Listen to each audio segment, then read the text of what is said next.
Bismillahirrahmanirrahim. Assalamualaikum warahmatullahi wabarakatuh. Innal hamdalillah nahmaduhu wa nasta'inuhu wa nastaghfiruh wa na'udzu billahi min shururi anfusina wa min sayyiati a'malina. Man yahdihillahu fala mudilla lahu wa man yudlil fala hadiya lahu.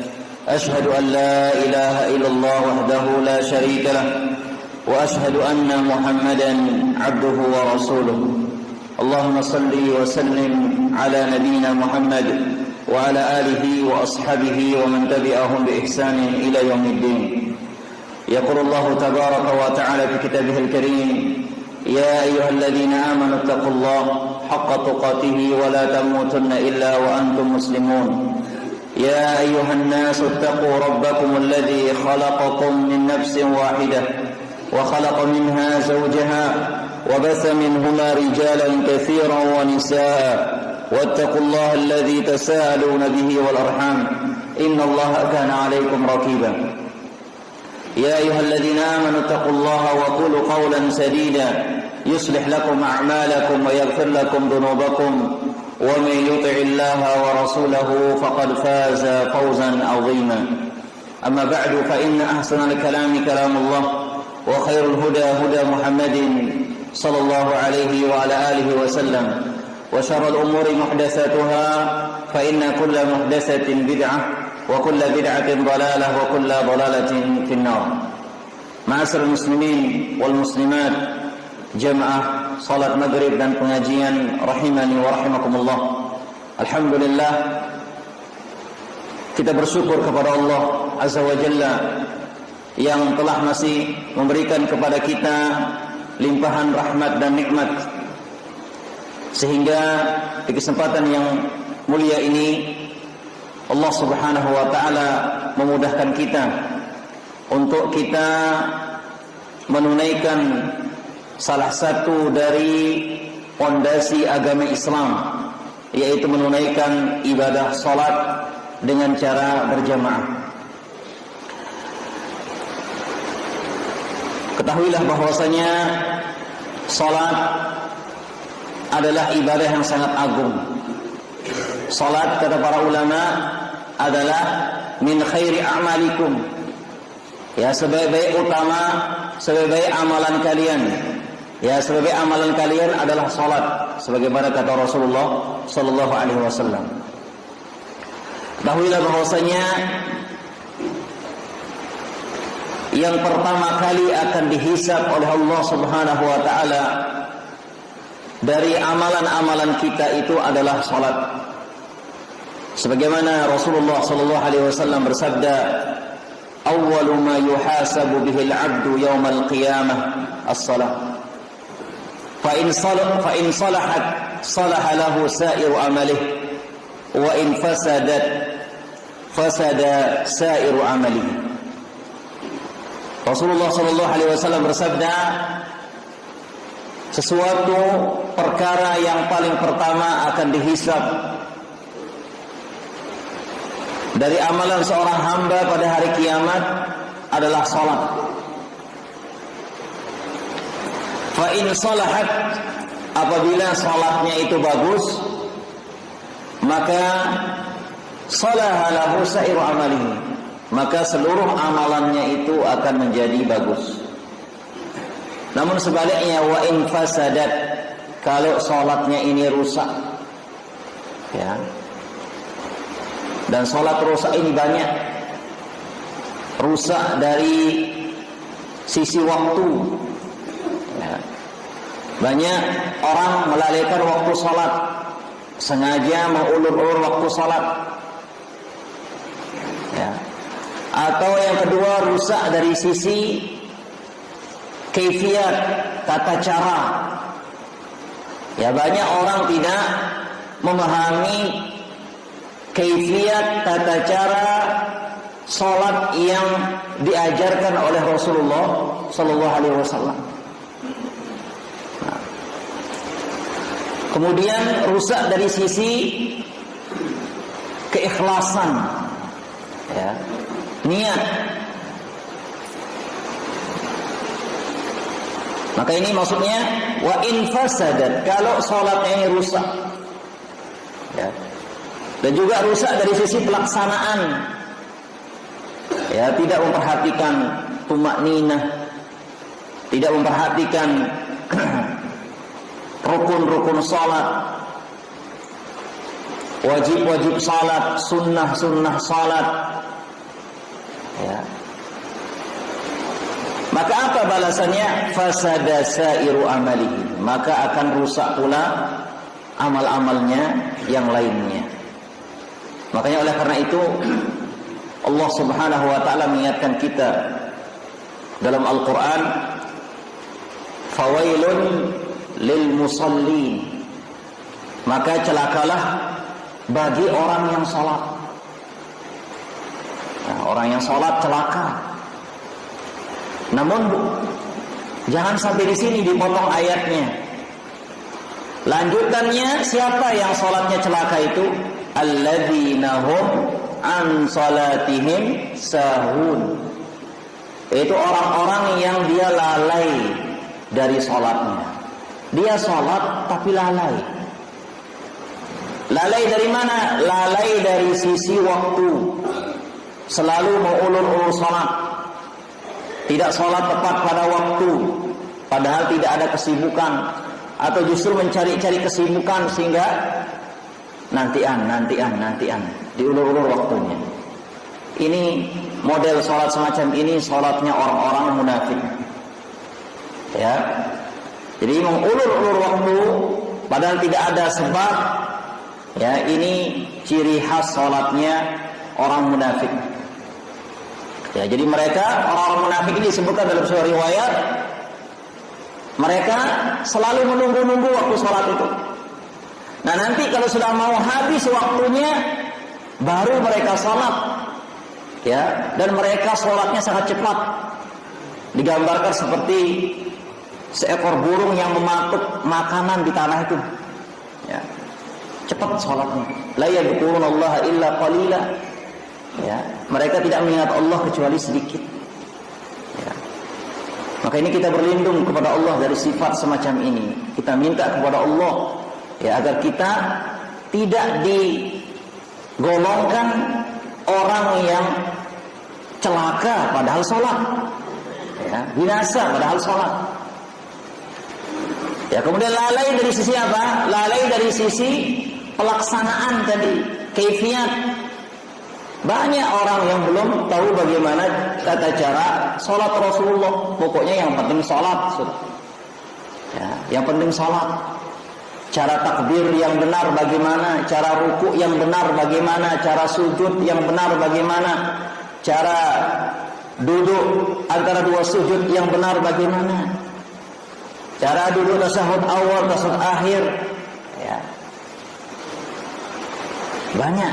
Ya, maka ini kita mohon kepada Allah agar kita senantiasa memperbaiki amal kita. Ya. Ingat satu ayat yang sering kita baca. Ya, alladzi khalaqal mauta wal hayata liyabluwakum ayyukum ahsanu amala. Dialah Allah yang menciptakan kematian dan kehidupan untuk menguji kalian siapa di antara kalian yang paling baik amalannya. Makanya oleh karena itu amal kita ini harus kita perbaiki. Ya, para ulama salaf dahulu mereka tidak terlalu menyibukkan dirinya dengan banyak amal, namun mereka menyibukkan dirinya dengan memperbaiki amalnya. Ya, memperbaiki amalnya. Apakah ini sholatnya sudah benar, puasanya sudah benar? Ya, sesuai enggak dengan Al-Quran dan Sunnah? Ya, ditimbang Al-Quran dan Sunnah. Ya, perbaiki amal kita jemaah kepada Allah Subhanahu wa taala. Kemudian dalam hadis yang lain, keutamaan bagi orang-orang yang melangkahkan kakinya menghadiri salat berjamaah. Rasulullah sallallahu alaihi wasallam bersabda, "Kullu khutwatin tamshiha ila salati shadaqah." Setiap langkah yang dia ayunkan langkahnya menuju salat itu dihitung sedekah. Ya, sedekah. Maka ini keutamaan Ya, bagi orang-orang yang bersegera hadir ke masjid, melangkah ke kakinya, maka setiap langkah kakinya itu ya sebagai sedekah bagi dia, bahkan sebagai penghapus dosanya dan pengangkat derajatnya. Kemudian juga dalam hadis yang lainnya disebutkan,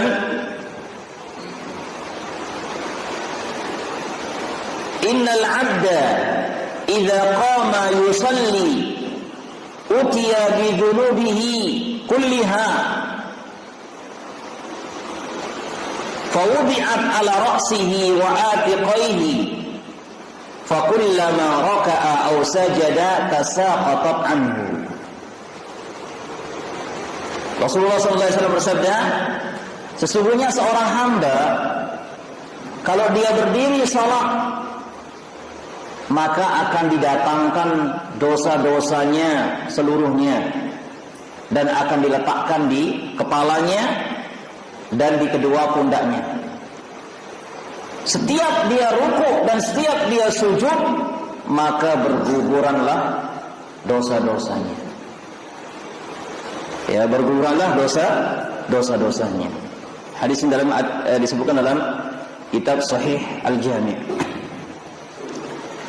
Maka ini kabar gembira dan sekaligus dorongan bagi kita agar kita senantiasa bersemangat untuk melaksanakan ibadah sholat.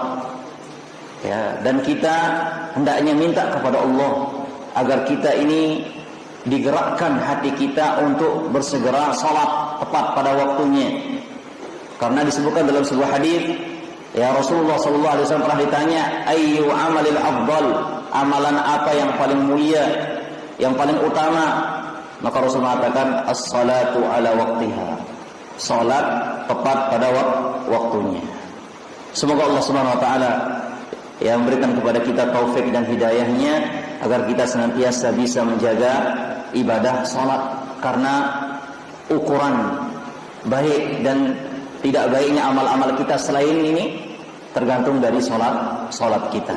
Nah, baik, yang kedua kalinya selawat dan salam kepada Nabi kita Nabi Muhammad sallallahu alaihi wasallam. Allahumma salli ala Muhammad wa ala ali Muhammad kama sallaita ala Ibrahim wa ala ali Ibrahim innaka Hamidum Majid.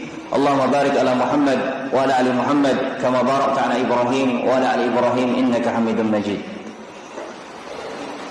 Jemaah yang dirahmati Allah Subhanahu wa taala, malam ini insyaallah kita bacakan lanjutan dari hadis Riyadhus Shalihin yang sering kita baca di tempat kita ini. Kita masih membahas tentang babu as-sidq, ya, bab tentang kejujuran. Bab tentang kejujuran. Sekarang kita akan bacakan hadis yang dibawakan oleh Al-Imam An-Nawawi, itu hadis yang keempat yang berhubungan dengan kejujuran. Ar-rabi'u, yang keempat, an Abi Thabitin wa qila Abi Sa'id wa qila Abi Walid Sahl bin Hunayf wa huwa badriyun radhiyallahu anhu anna an-nabiy sallallahu alaihi wasallam qala man sa'ala Allah ta'ala ash-shahadata bisidqin ballaghahu Allah manazil ash-shuhada wa in mata ala firashihi, rawahu Muslim. Hadis yang keempat yang dibawakan oleh Al-Imam An-Nawawi dalam bab as-sidqu, yaitu kejujuran, dari Abu Thabit. Ada yang mengatakan Abu Sa'id, ada juga yang mengatakan Abul Walid Sahl bin Hunayf wa huwa badriyun. Maksudnya beliau ini adalah salah satu dari sahabat yang ikut perang Badar, namanya Badri. Disebut Badri karena dia adalah salah satu sahabat yang ikut serta dalam perang Badar. Nah, radhiyallahu anhu, semoga Allah Subhanahu wa taala meridainya. Anna Nabiy sallallahu alaihi wasallam qala, sesungguhnya Nabi sallallahu alaihi wasallam bersabda, man sa'alallaha ta'ala asy-syahadah, barang siapa yang meminta kepada Allah Subhanahu wa taala asy-syahadah, mati syahid. Jadi barang siapa yang minta kepada Allah ya agar dimatikan dalam keadaan mati syahid, disidqin, dengan jujur, ya, dia mintanya kepada Allah itu serius, jujur, ya, bukan main-main. Dia minta agar dia mati syahid dengan jujur. Ballaghahu Allahu manazil asy-syuhada, maka Allah Subhanahu wa taala akan mengantarkannya kepada derajat-derajat orang-orang yang mati syahid. Ya. Ini hanya sekedar minta saja, hanya sekedar ngendeng adena mati syahid, lagu tetu-tetu ngendeng jujur melena mati syahid. Maka apa? Maka Allah Subhanahu wa taala akan menyampaikannya kepada derajat-derajat orang yang mati syahid. Artinya apa? Artinya dia juga akan mendapatkan derajat-derajat seperti orang yang mati syahid. Ya. Apa kata Rasulullah? Wa in mata ala firashihi, meskipun dia mati di atas kasurnya. Ya. Karena yang namanya syahid, ya ini apa namanya? Di sini jelas maksudnya hadis ini, syahid itu orang yang mati di medan tempur dengan mati perang bela agama Allah. Ya. Mati mesiat lagu apa? Membela agama Allah. Melawan dengan kafir mesiat nanti kepada dengan Islam ya. Ya. Maka Allah akan sampaikan dia juga akan mendapatkan derajat seperti orang yang mati syahid meskipun mati di atas kasurnya. Ya. Makanya lihat sahabat, ada seorang sahabat luar biasa melihatnya mati syahid, melihatnya mati di medan tempur. Ya. Yaitu sahabat Khalid bin Walid radhiyallahu anhu. Siapa yang tidak kenal Khalid bin Walid? Ya. Dari zaman dia masih dalam kemusyrikan, kekufuran, sampai dia masuk dikasih hidayah Islam, terkenal dia pemberani, panglima perang ya. Dia masih jadi lawan ataupun kawan. Ketika dia masih musyrik atau setelah dia masuk Islam, terkenal dengan apa namanya keberaniannya, panglima perang. Makanya banyak peperangan-peperangan yang dia ikuti. Ya. Ketika Rasulullah SAW masih hidup atau semeninggalnya Rasulullah SAW, di bawah kepemimpinan Abu Bakar, Umar, kemudian Utsman, ya, banyak dia ikuti peperangan-peperangan. Ya, namun apa? Meninggalnya di atas kasurnya. Namun insya Allah dia termasuk orang yang mati syahid karena dia punya keinginan keras ingin mati di medan pertempuran. Ini yang dimaksud dengan hadis ini. Ya, man sa'alallah, saya laku, saya berdoa, ngendeng di Allah mati syahid, disidqin, tetu jujur ngendengna. maka Allah akan menyampaikan dia kepada derajat-derajat orang yang mati syahid. Artinya dia juga digolongkan yang mendapatkan derajat seperti orang yang mati syahid, meskipun dia mati di atas kasurnya, tempat tidurnya. Hadis riwayat Imam Muslim. Asy-syuhada atau asy-syahadah di sini maksudnya apa dijelaskan?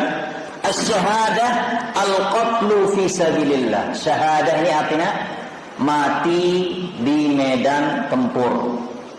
Yani mati di jalan Allah. Ya, mati di jalan Allah. Ya.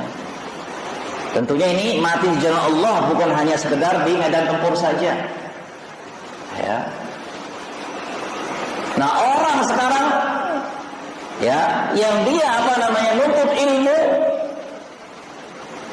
ya, maka orang yang nuntut ilmu juga dikatakan orang yang berjihad. Ya, jadi orang yang nuntut ilmu itu dikatakan mujahid juga, orang yang berjihad. Ya, karena di zaman kita, kata para ulama, zaman kita sekarang ini yang sangat dibutuhkan itu adalah jihad melawan hawa nafsu kita. Ya, jihad dengan ilmu. Ini yang dibutuhkan di zaman kita sekarang ini. Nah, namun hadis di sini maksudnya jihad fisabilillah, yaitu mati di jalan Allah. Kemudian manazil syuhada. Maksudnya apa? Allah akan mengantarkan dia kepada kedudukan orang-orang yang mati syahid. Maksudnya apa? Darajatihim indallah. Kita mau derajat mara ampun dengan mati syahid di sisi Allah Subhanahu wa taala. Baik.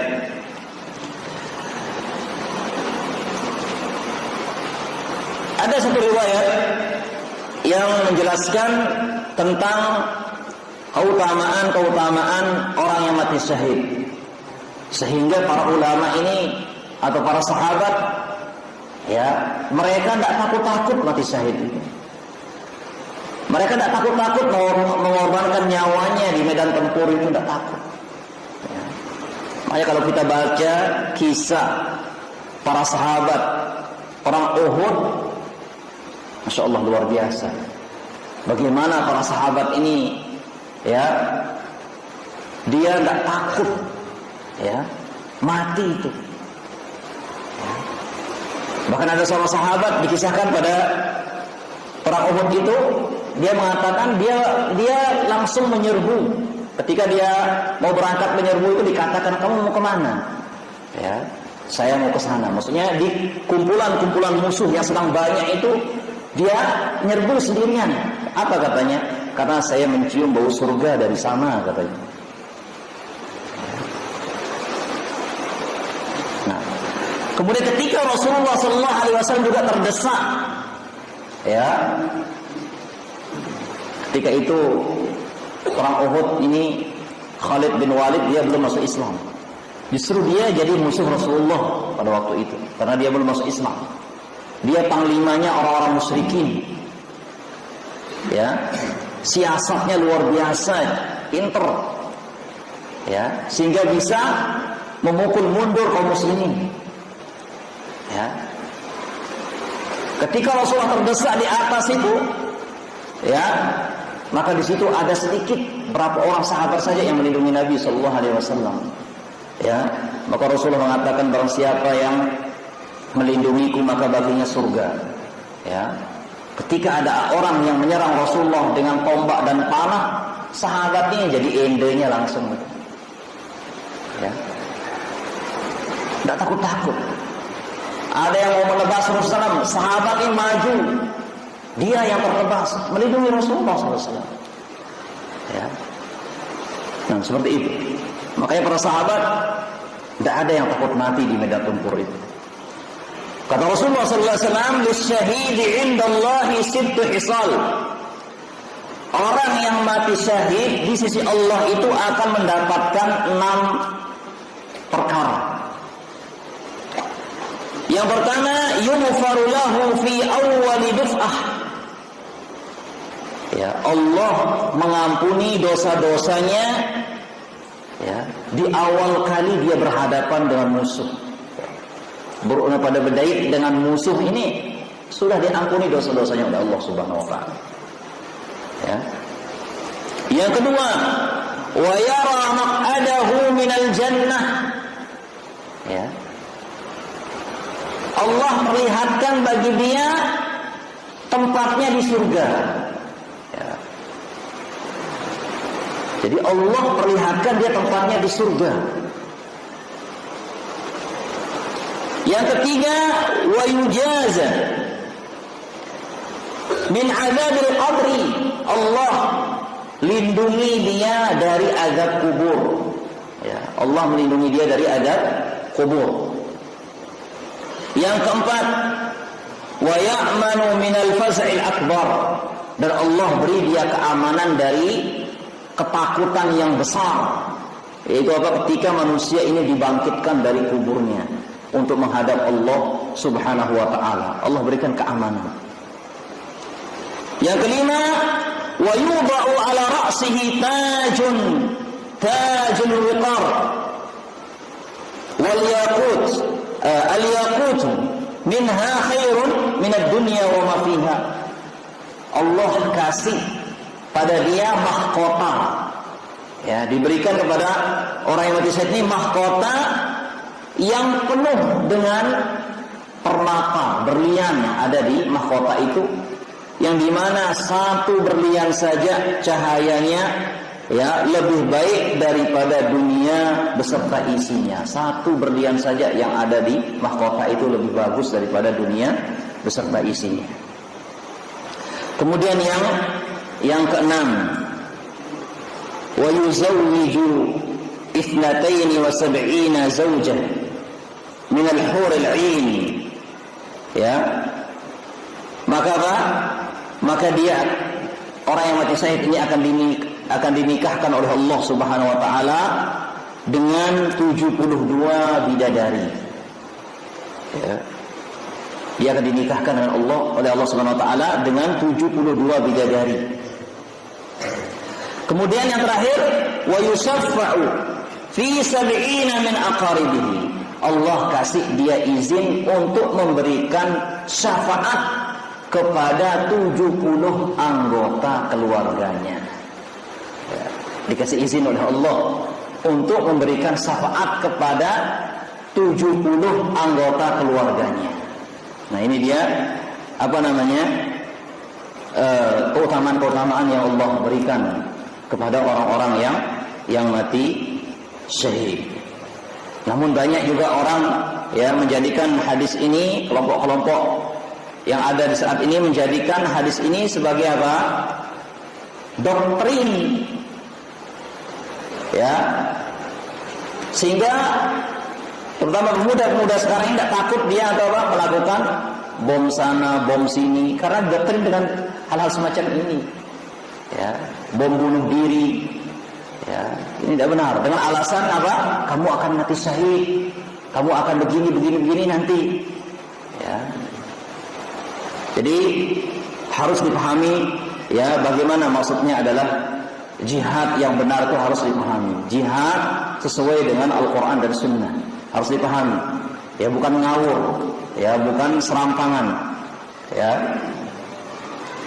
Jemaah yang dirahmati Allah Subhanahu wa taala, faedah yang bisa kita ambil dari hadis ini, yang pertama kata Syekh Salim bin Id Al-Hilali, sidqul qulubi sababu li bulughil matlub. Jujurnya hati ini adalah sebab untuk mendapatkan apa yang kita inginkan. Jadi lamun tetu-tetu atin temile, ya, maka ini penyebab Allah akan mengabulkan apa yang kita inginkan. Ya, makanya Nabi mengatakan tadi sallallahu alaihi wasallam, siapa yang minta kepada Allah mati syahid tapi dengan jujur dia minta, maka Allah akan berikan dia. Ya, jadi sidqul qulub, jujurnya hati ini adalah penyebab untuk kita mendapatkan apa yang kita inginkan. Ya. Nah, kalau kita ingin betul-betul ingin surga Allah Subhanahu wa taala dengan jujur, ya, tentunya diiringi dengan usaha, melakukan amal-amal saleh, melaksanakan semua perintah-perintah Allah, ya, meninggalkan larangan-larangan Allah, maka Allah akan masukkan kita ke dalam surga. Jadi apa yang kita minta, kalau kita minta dengan jujur dan ikhlas, ya, melaksanakan konsekuensinya, maka Allah akan memberikan apa yang kita inginkan. Wa anna man nawa syai'an min a'malil bir usiba alaihi wa illam yaqdir alaihi aw basharahu wa lam yatimmahu. Ya. Dan sesungguhnya barang siapa yang meniatkan sesuatu, ya, siapa saja yang meniatkan sesuatu amalan-amalan kebaikan, usiba alaih, maka Allah akan kasih pahala. Misalnya dia berniat ingin melakukan kebaikan, ingin melakukan amal saleh, dia berniat, belum sempat dia lakukan, cuma niatnya masya Allah dia tulus, jujur, pokoknya dia ingin lakukan karena niatnya, ya, usiba alaih, Allah kasih dia pahala meskipun hanya sekedar niat. Wa illam yaqdir, walaupun dia tidak mampu untuk melakukannya atau tidak sempurna dia melakukannya, ya, maka Allah akan kasih dia pahala. Ada orang misalnya, ya Allah saya ingin berhaji ya Allah, niat, ya, jujur melina haji atau umrah misalnya, berniat dia minta kepada Allah, ya, dan dia telah melakukan sebab-sebabnya, mungkin dia nabung caranya, ya, namun tidak sempat dia melakukannya, maka Allah akan kasih dia pahala, ya, semisal apa yang dia inginkan meskipun belum sempurna dia bisa melakukannya. Nah, ini menunjukkan kejujuran niat, kejujuran hati ini perlu, penting kejujuran, ya. Nah, kemudian pelajaran yang kedua kata Syekh, istihbabu talabis syahadati wal ikhlas fi dzalik.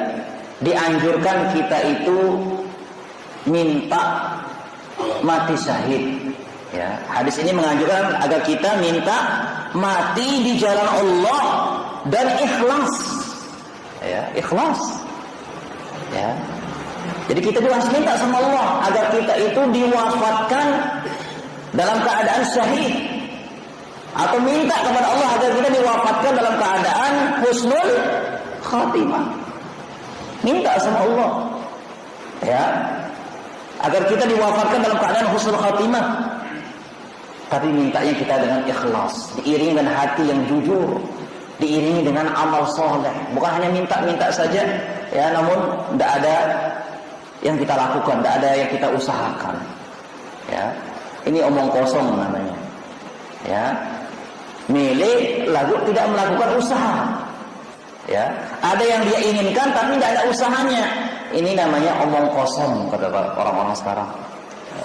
Tapi kalau dia ingin sesuatu, ya dia kejar, dia usahakan, dia lakukan cara-cara untuk mendapatkan apa yang dia inginkan. Ini namanya orang itu betul-betul jujur ingin apa yang dia inginkan itu. Nah, fa innal 'abda yanalu martabataha idza tamannaha bisidqin. Karena seorang hamba itu akan mendapatkan kedudukannya dan keinginannya itu sesuai dengan kejujuran dalam hatinya, ya, keikhlasan di dalam hatinya.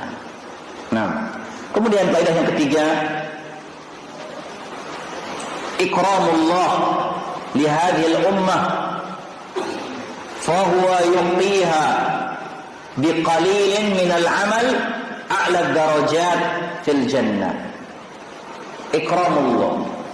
Hadis ini menjelaskan kepada kita bahwasanya Allah Subhanahu wa taala memuliakan umat ini. Jadi Allah Subhanahu wa taala memuliakan umat Nabi Muhammad SAW ini. Gimana cara Allah Subhanahu wa taala memuliakan umat ini? fahuwa yu'tiha biqalil minal amal.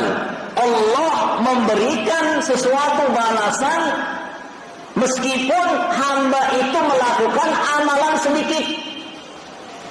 Ya. A'la darajat fil jannah, yaitu dengan apa?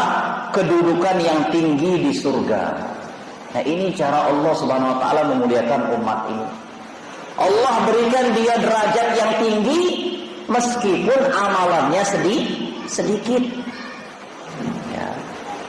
Ini dia kelebihan umatnya Nabi Muhammad sallallahu alaihi wasallam dibandingkan dengan umat-umat yang lain. Kalau umat-umat terdahulu mereka menang apa? Menang umur yang panjang. Ya. Umurnya yang banyak. Ya, ratusan tahun. Bahkan mendekati 1000-an tahun. Ya. Itu umat-umat terdahulu. Sehingga kesempatan banyak untuk mereka melakukan ketaatan karena apa? Karena umur mereka yang panjang. Nah, umat Nabi Muhammad SAW umurnya sedikit. Bahkan Rasulullah SAW menyebutkan a'mar ummati ma baina 60 ila 70. Rata-rata, bukan pemastian ya. Rata-rata umur umatku itu berkisar antara 60 tahun sampai 70 tahun. Sedikit yang melampaui itu. Ya, lewat 70 tahun ada, tapi sedikit. Ya, sedikit. Bukan berarti tidak ada tapi sedikit. Nah, ini segitu Allah, ya. Rasulullah SAW mengkisarkan umur umatnya ini 60 sampai 70 tahun. Namun di sisi lain, ini dia Allah Subhanahu wa taala memberikan kemuliaan kepada umat Nabi Muhammad SAW ini. Gimana? Amalan sedikit namun pahalanya besar. Dan kita saksi sendiri, banyak amal sedikit namun pahalanya besar. Ya. Mana contohnya? Ya. Contohnya yaitu orang yang dia menuntut ilmu. Ya. Rasul mengatakan man salaka tariqan yaltamisu fihi ilma sahalallahu lahu bihi tariqan ilal jannah.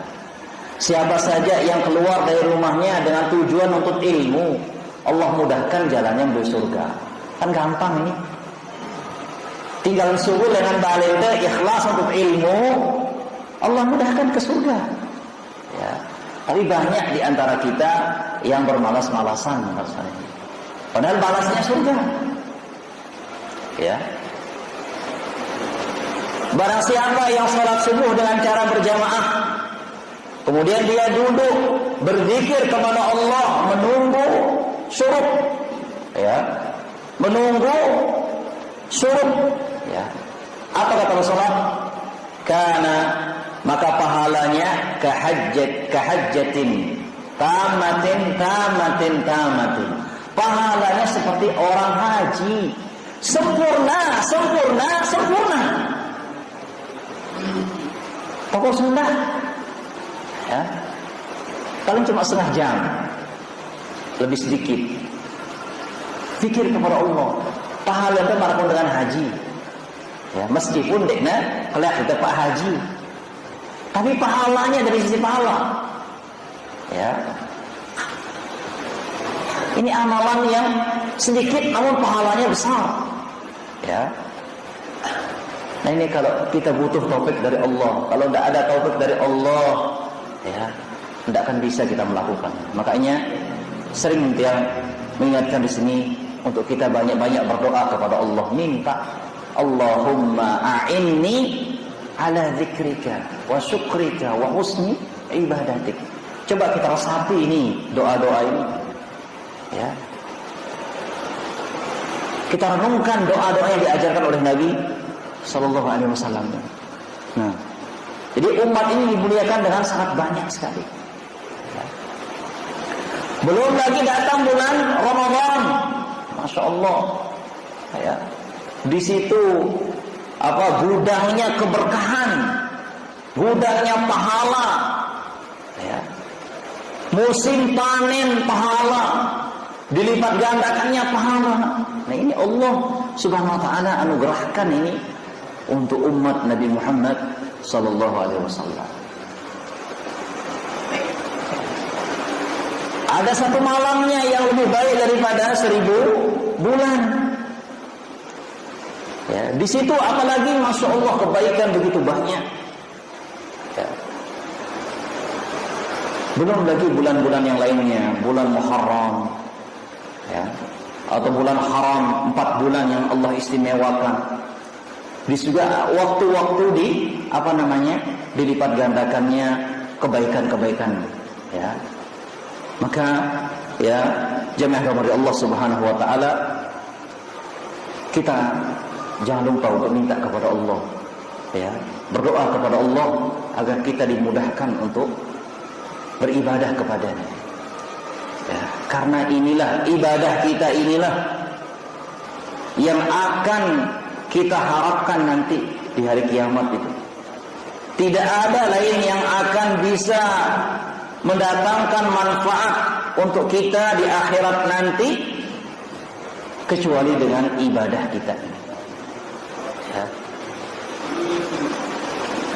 Ibadah ini kebutuhan kita. Kita harus tanamkan di hati kita, jemaah yang dirahmati Allah. Ibadah ini kebutuhan kita. Ya. Sering diingatkan kita tadi itu oleh Ustaz kita bahwasanya kebutuhan kita kepada zikir kepada Allah itu ibaratnya seperti butuhnya ikan terhadap air itu. Nah, itu memang benar. Ya, jadi kita ini butuh dengan ibadah ini. Ya, sebagaimana tubuh kita ini butuh makanan, butuh minuman, butuh vitamin, butuh ini dan itu agar dia sehat dan bugar. Ya, ada yang lebih besar lagi yang kita butuhkan dari semuanya itu. Yaitu apa? Kebutuhan hati kita ini, yaitu terhadap ilmu dan amal dan ibadah kepada Allah Subhanahu wa taala. Ya. Semoga Allah Subhanahu wa taala ya melimpahkan kepada kita taufik dan hidayahnya, memudahkan kita untuk bersegera melaksanakan ketaatan-ketaatan ibadah kepada Allah Subhanahu wa taala dan tidak menunda-nundanya. Wallahu a'lam bishawab. Mungkin yang bisa kita sampaikan, segala macam kebenaran datangnya dari Allah Subhanahu wa taala. Wajib bagi kita untuk mengikutinya, dan segala yang salah datangnya dari syaitan dan kekurangan ilmu kami pribadi dan kami bertobat kepada Allah Subhanahu wa taala. Wallahu a'lam bishawab. Subhanakallahumma wa bihamdika asyhadu an la ilaha illa anta astaghfiruka wa atubu ilaik. Wassalamualaikum warahmatullahi wabarakatuh.